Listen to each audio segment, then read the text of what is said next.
नमस्कार दोस्तों। तो कैसे हैं आप सब। स्वागत है आपका हमारी एक बिल्कुल नई वीडियो में, जहां हम आपको बताने जा रहे हैं कि क्या है ब्लैक डेथ, जिसके कहर से बचने अजीबोगरीब मास्क पहनने लगे थे डॉक्टर। तो अगर आप हमारे चैनल पर नए हैं तो चैनल कर ले सब्सक्राइब। बिना टाइम खराब करे वीडियो करते हैं शुरू। करोड़ों जाने ले चुकी ब्लैक डेथ बीमारी चीन में दोबारा दिखी है। पुराने दौर में इससे बचने के लिए डॉक्टर चोंच वाला मास्क पहनते थे। चोंच के भीतर दालचीनी, लोबान, शहद या परफ्यूम होता। कोरोना संक्रमण का आंकड़ा 1 करोड़ 15 लाख पार हो चुका है।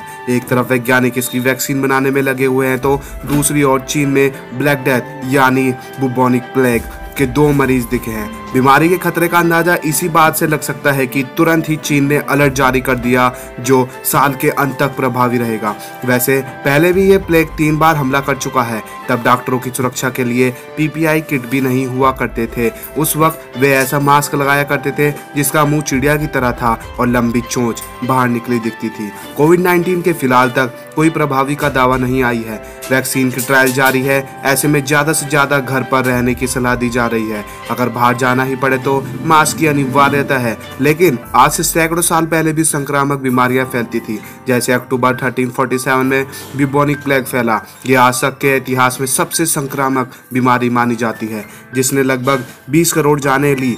उस वक्त बुबोनिक प्लेग के बारे में खास जानकारी नहीं थी, सिवाय इसके कि ये काफी संक्रामक है। तब मरते हुए लोगों की जान बचाने में लगे डॉक्टरों के पास मास्क तो था नहीं, लिहाजा उन्हें काफी दिलचस्प दिखने वाला मास्क तैयार किया। साथ ही पूरी पीपीआई किट तैयार की गई। इसमें सिर से पैर तक काले कपड़े होते थे, सिर पर गोल हैट होती है और नोकदार ग्लव्स होते थे। लेकिन पीपीआई किट का सबसे मजेदार हिस्सा था मास्क। ये चिड़िया के चेहरे के आकार का होता था, जिसमें चोंच भी नकली होती थी। गूगल पर बुबोनिक प्लेग डॉक्टर नाम डालने पर इस पीपीआई किट को पहनी हुई तस्वीरें देखी जा सकती हैं। तब प्लेग के बारे में जानकारी न होने के डॉक्टर मानते थे कि ये मरीज से निकलने वाली दूषित हवा के कारण होता है। इस दूषित हवा को मियास्मा कहते थे।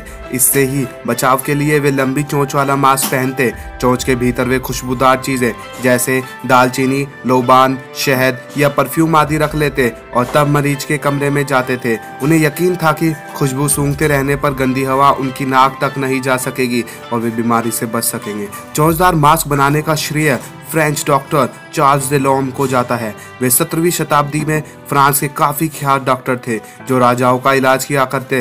पीपीआई किट के साथ ही मरीज को देखने वाले लोग अपने एक लोहे की एक रॉड भी रखा करते थे। वे मरीज को देखने से पहले इससे ठेलकर पीछा करते थे।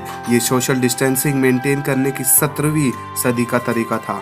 हालांकि जिस गंदी हवा से बचने के लिए इतने तरीके आजमाए गए, वो बीमारी हवा से नहीं बल्कि यर्सिनिया पेस्टिस बैक्टीरिया से होती थी।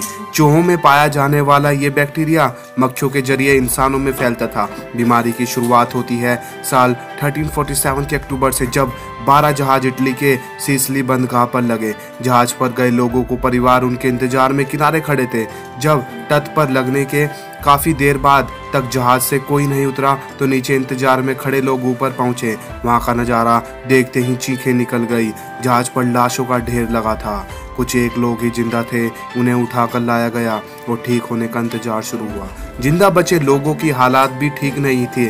उनके शरीर पर गिल्टियां बनी हुई थी, जिनसे पस, मवाद और खून बह रहा था। वे लोग तो ठीक नहीं हुए, बल्कि उनकी देखभाल कर रहे लोग भी बीमार होने लगे। अगले 5 सालों में उन 12 जहाज़ों के कारण यूरोप में 20 मिलियन से भी ज़्यादा जाने गई। मौतों का ठीक आंकड़ा अब तक बताया नहीं जा सकता, लेकिन माना जाता है कि इसकी वजह से 1/3 यूरोपियन आबादी की मौत हो गई। बाद में उन जहाज़ों को डेथ शिप कहा गया। इटली और यूरोप के दूसरे देशों तक पहुंचने से पहले चीन से ही प्लेग की शुरुआत हुई थी। इतिहासकारों के अनुसार लगभग 2000 साल पहले चीन की वजह से ही दूसरे देशों में प्लेग का एक खास प्रकार पहुंचने लगा। अक्सर व्यापार के आने जाने वालों जहाज़ों के जरिए ये फैलता था। 1340 के बाद चीन में एक बार फिर प्लेग ने दस्तक दी, लेकिन अब ये बड़ी तेजी से दूसरे महाद्वीपों तक पहुंच गया। साल 1346 में यूरोप के 12 जहाज चीन के सीमा पर लगे थे। तब वहाँ प्लेग चल रहा था। तेजी से फैली बीमारी प्लेग से संक्रमित चूहे सामान के साथ जहाज पहुंच गए और लगभग 4 हफ्तों के रास्ते में उनसे होता हुआ संक्रमण जहाज के हर एक आदमी तक पहुंच गया। इनमें व्यापारी भी थे, नाविक भी और दूसरे कर्मचारी भी। जल्दी ही जहाज लाशों और बीमारियों से पट गया। इटली पहुंचने पर इसी जहाज के जरिए बीमारी दूसरों तक पहुंची और लगभग 8 महीने के भीतर ही बीमारी Africa, Italy, Spain, England, France, Austria, Hungary, Switzerland, Germany, Scandinavia और बाल्टिक पहुंच चुकी थी। इलाज कैसे होता था? तब प्लेग के इलाज के लिए अजीबोगरीब तरीके अपनाए जाते थे, जैसे इल्डियाँ पर उबलता पानी डाल देना या उस हिस्से को गर्म सलाख से दागना। ज़्यादातर मरीजों की इलाज के दौरान ही मौत हो जाती थी। जल्दी ही यूरोप के लोग इस बीमारी के ईश्वर की नाराज़गी मानने लगे। इससे बचने के लिए वे तरीके खोजने लगे। इसी दौरान एक अजीब और भयानक प्रथा जन्मी, जिसे मानने वाले ईश्वर के गुस्से से बचने के लिए खुद को कोड़े मारते थे। उन्हें फ्लैगलेंट्स कहा जाता था। ये लोग 33.5 दिनों तक दिन में रोज 3 बार खुद को कोड़े मारते। धीरे धीरे ये पंथ लोकप्रिय हो गया, लेकिन प्लेग ने तब भी पीछा नहीं छोड़ा। तो आपको हमारी वीडियो कैसी लगी? वीडियो को लाइक करें, कमेंट करके बताएं, वीडियो को शेयर करें और हाँ, हमारे चैनल सब्सक्राइब करना ना भूलें। मिलते हैं अगली नई वीडियो में। Stay home, stay safe. जय हिंद, जय भारत। धन्यवाद।